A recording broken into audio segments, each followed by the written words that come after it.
I think the first thing to say about Britten as a setter of English poetry is his extraordinary ambition in choosing texts which he really wouldn't think were amenable to a musical setting. I think particularly of the first Britten songs I got to know, which were the Holy Sonnets of John Donne.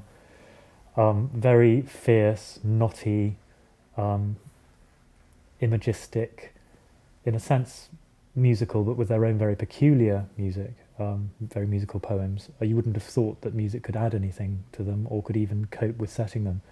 But he manages to do this thing of grabbing the central idea of the text, turning it into a musical idea, and then driving it through each poem.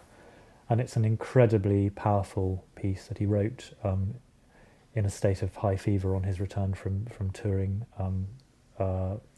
Europe just after the war, going to Belsen actually with Yehudi Menuhin. So I think there's that choice of text in which he was obviously also helped by the people he worked with, his friends, by Auden early on, then by Peter Pears. I think there's also an intuitive thing where he could set English to music in a way which somehow is true to the language and doesn't give us that awful sort of singer-ease sort of feeling, or difficulties for the singer in having to alter the vowels in order to make things work.